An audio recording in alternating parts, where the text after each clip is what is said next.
Hey friends, today I am coming to you with a Telecaster Shootout.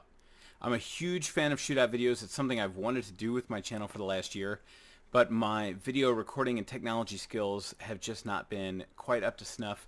They're getting there, and so this is my first big attempt at doing a Shootout video.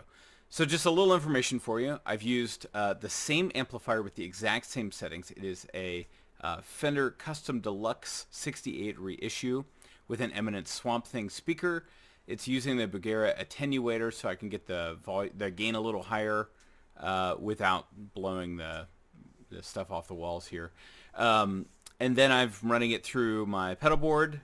So with each guitar, I will start by doing just an E chord, plucking each string on each pickup position.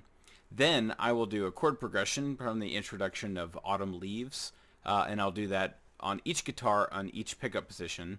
Then I'm going to record a loop that is a 5-2-1 progression with some lead work in each pickup position over it.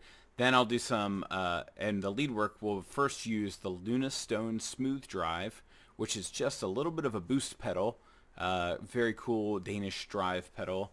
Then I will kick it in some higher gain with the Barber, I think it's called the Direct Drive. It's on my pedal board. I'll have a picture of it on the screen while it's on.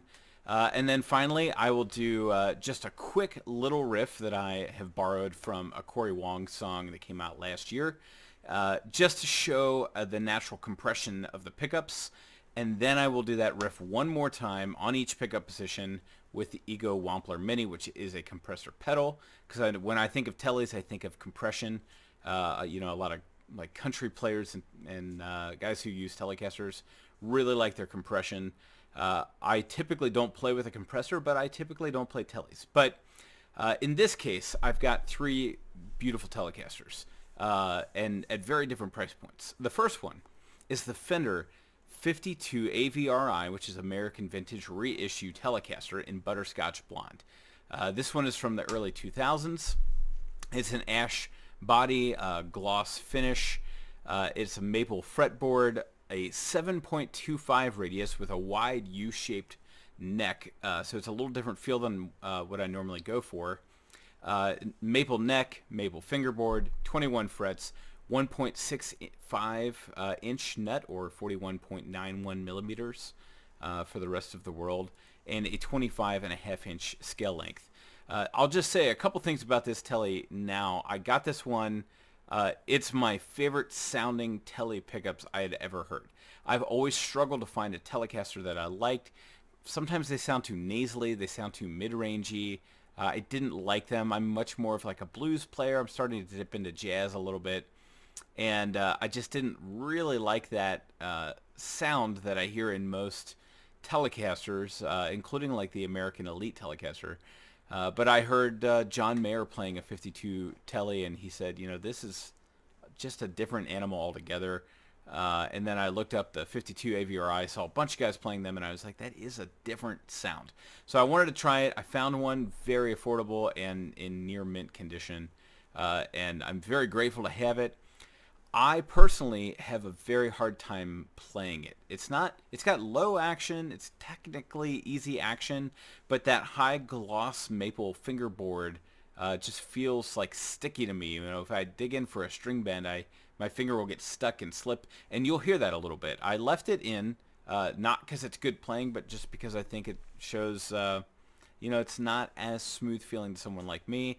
That being said, I know that there are much more gifted guitarists out there that can really do this thing justice. So I really like the tone of it. The playability is just not quite there for me, and it's a very heavy guitar. The other thing that is a minor annoyance, but I realize this is just being stupid, so caveat.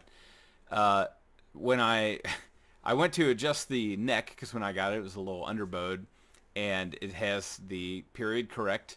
You have to take the neck off and use a screwdriver, and to take the neck off, you have to use flathead screws for everything. That's how they did it in 52. That's how they do it here. So the neck plate has flathead screws, the pick guard, the pickups, everything is flathead screws. I hate using flathead screws. I love the authenticity, the accuracy. In case someone's getting ready to comment and say, you know, well, you could make the fingerboard or the neck less glossy and, you know, sand that down a bit. With a 52 reissue, I really don't want to mess with it. I love modding, I love tinkering with stuff, but a 52 reissue is a special instrument, so I decided to leave that one alone. The next one on my list is the Hansen T-Style. Now this is a boutique guitar company. They're in Denmark. They make about 30 guitars a year. So not that accessible. Anderton's, it looks like, buys most of them in the UK. I was recently in Denmark, tried to buy one directly from Hansen, and they were like, sorry, we don't have any, which I found frankly amazing, that they didn't even have one I could play.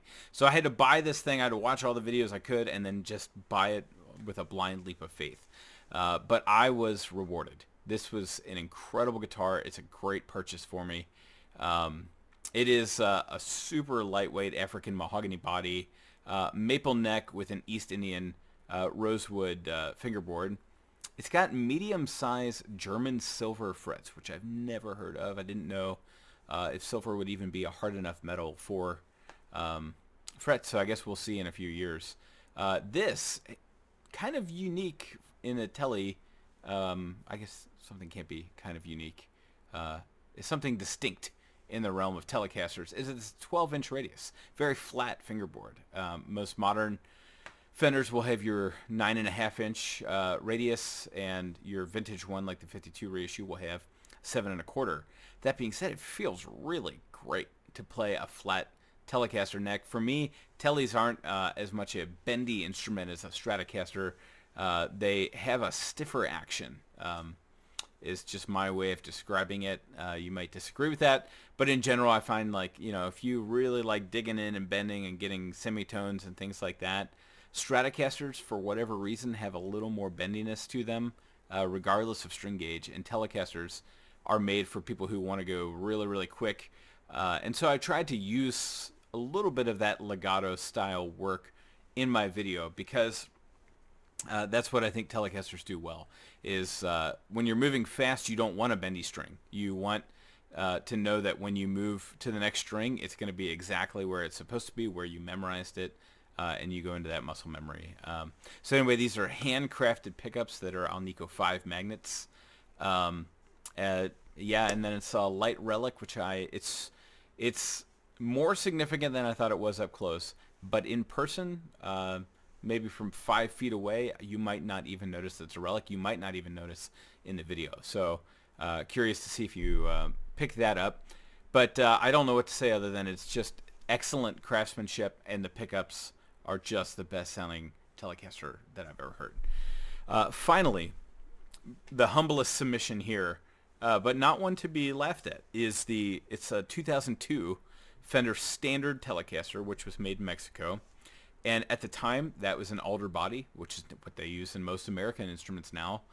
It's the modern C-shaped neck with, finally, the standard 9.5 radius. It is a maple fingerboard, but it's not the high gloss maple. So I don't have my playing problems on this one. But when it comes to maple, yeah, I would say roasted maples up here, this kind of maple, you know, satin finish or whatever it is, and then the glossy maple at the bottom. It's 21 vintage style frets. They're Alnico 5 magnets in the pickups. Oh, but the pickups in this one have been changed. That's the twist. These are Seymour Duncan quarter pounders. I traded for this Telecaster, and that's what he put in it. And I have a lot of respect for Seymour Duncan and those pickups. I like them, but in this lineup, they don't quite hold up against the 52 AVRI or the Hansen. But I had a third Telecaster, so it felt like if I'm doing a comparison, why wouldn't I do 3? So just skip that part of the video if you don't want to see it. But still, very cool guitar. And then I think the saddle pieces have been changed. I can put a picture of those on the screen while I'm playing. Otherwise, I know there's been a lot of talking, but this video took a lot of work. Please watch it. You know, skip around, use the chapter marks. I would really appreciate if you would like and subscribe. Please leave me a comment. I try to respond to every comment on the channel. And without any further ado, here is your playing demo.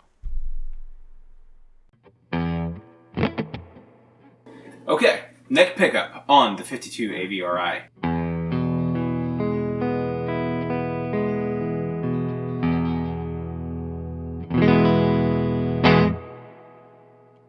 Middle position.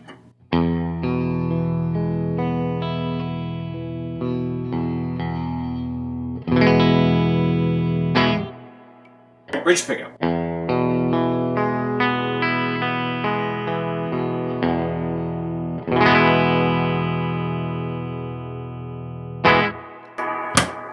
Autumn leaves chord progression. I'll do the neck, then the middle, then the bridge.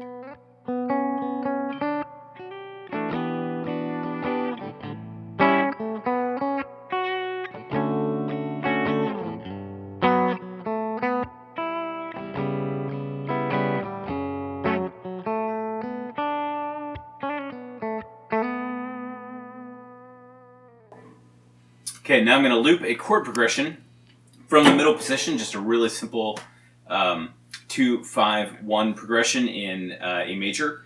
And then I'll do a little bit of lead work with each pickup position, starting with the Lunastone Smooth Drive, which is a Danish made. It's like a clean, almost a clean boost, but it does some color shaping. Then I'm going to turn that off and go to the Barber Direct Drive. I think mine's a version 2, not entirely sure, but here we go.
And one last test is just a small portion of the Bluebird riff from Corey Wong's song with Chris Thiele, and it's incredible.